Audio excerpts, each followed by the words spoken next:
I'd say I was about 20 maybe. I think I went to England. It was during the war years. I went over under Ford's, the car manufacturers in Cork at the time. I went over to England on their behalf, and they gave me a job in Dagenham. They were taking people from Ireland to work in Dagenham because the fellas that they had in Dagenham from England, they were all gone in the army and the Air Force and the Navy. So they were short of men. It was all tanks for the wartime and for the tanker cars, you know, jeeps and that kind of thing. All that's what was made. And that's what we were reconditioning and doing everything, yeah. I enjoyed that, really. It was hard work, but I enjoyed it. We'd have air raids about maybe twice a week. And they used to leave dreadful damage and awful loss of life each time. There'd be terrible clean-ups after, trying to clear roads. Stuff would be fired everywhere. When I was back in the digs, you know, like to be after night time when they'd come mostly, and we used to go out in the garden to an air raid shelter down under the ground, and we'd sit there until we got the all clear. But there could be bombs, houses down, two or three terraces down. There was just vacant houses blown to bits, families destroyed. Oh, it was terrible. It was terrible. There'd be 10 planes come over in the air raid, you know, and they'd be all in different directions dropping bombs. Some would be up to London, like, and dropping them in the main street. There they used to do shocking damage. And then you'd see the searchlights then would go up from around us on the ground, and they'd get a plane in the lights, and all the lights would go on him. And then he was a gunner, really. They'd shoot him down then and see him coming down. You know, the fellas thought I was mad joining the merchant service because ships were going down that fast all over the place. And there was 1,000 lost on this ship and 100 lost on that ship. And fellas hadn't much chance. If you were torpedoed, you had no chance hardly. But we used to go equipped with life jackets the minute there'd be any sign of a submarine around. In the early days, I was working in the fire beds rooms down underneath the ship, and it was 50 steps down from the deck, and you were below there, and the heat, it was something else. Oh, it was terrible. But I was never torpedoed, really. I was bombed all right, and there was a lad killed on board from a flying piece of stuff out of the bomb. Hit him in the head. But we got away with it otherwise. But on a ship, it is terrible on the ship if you were machine gunned, because the bullets are flying off the deck.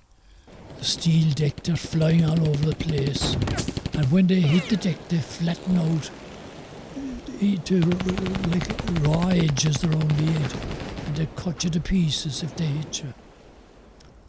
Oh, it was terrible. To be trying to patch up a fella after that, it was an awful job. Oh, sometimes we'd transfer soldiers to different places, or we'd pick up forces from Benghazi and take them to Rome or somewhere like that, where they were needed, and we'd maybe have 400 or 500 of them on board for a day or two, and they'd bring their own rations. We'd a cook with inverted commas around him. I was the only one from Cork, and there were 2 Dublin lads on it. One was a sailor and the other was a fireman. Nice fellas they were. I saw a German one once in Port Said, I think it was, and in North Africa, and it was captured. And it was interesting. I couldn't get on board. Some of the lads did, but I'd love to have gone through it. The only time you'd get them is when they're on the surface. And they have to come up sometimes for certain operations. And the ships would be watching then, and they used to shoot at them when they'd be on the surface. But of course it wasn't easy to hit them either. They might be a long way away, like. I saw German prisoners of war, of course. I saw those in the south of France, in Marseille. In the south of France, they had them there, concentration of them all chained together. They had them doing some kind of work. And they used to take these fellas that they captured on the... They'd all have to go to work, clearing sites or clearing bombed out places, things like that. Oh, I went through the Bay of Biscay twice on the way to the Mediterranean. Sometimes you get into a kind of a storm and the old boat would do everything but turn over. You couldn't keep your feet unless you were hanging on to a rope or it fell in near you or something. Oh, it was terrible. They used to do everything but turn over. The sides would used to go down into the water and to come up and would be and to fire the water over on top of you if you were on the deck. Oh. The Fort Latour was one I spent most of my life on. Fort Latour. It was a new boat. At that time, they used to turn out the boats for England in America at the rate of one a day. And that one that they made every day, that he wasn't even reach England, never mind do work. It used to be sunk on the way. A lot of them were sunk coming out of New York Harbour after being polished up and painted and made. And it used to take some time to make them and put an engine in them. And 100 men.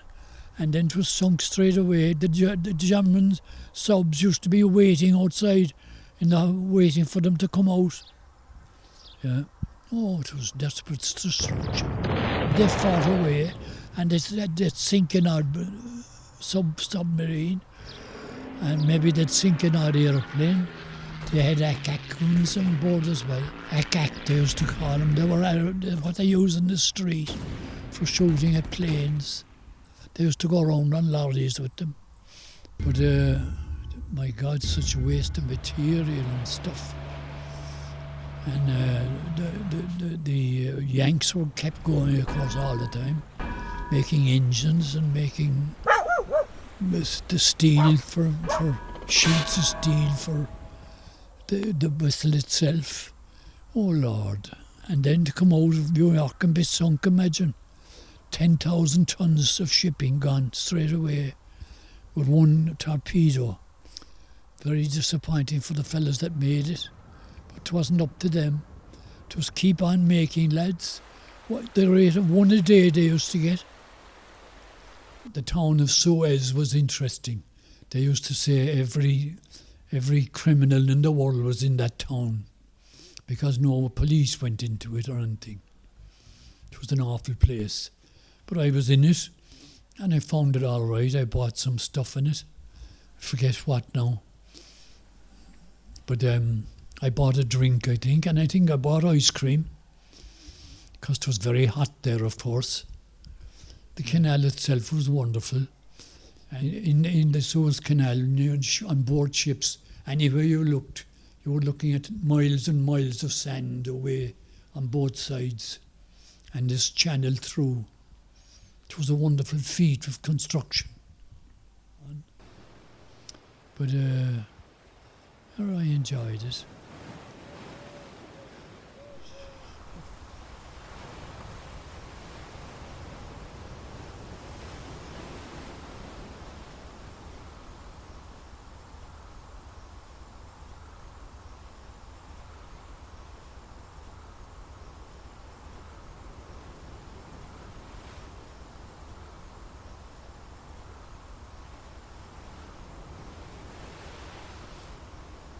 What's he back at now?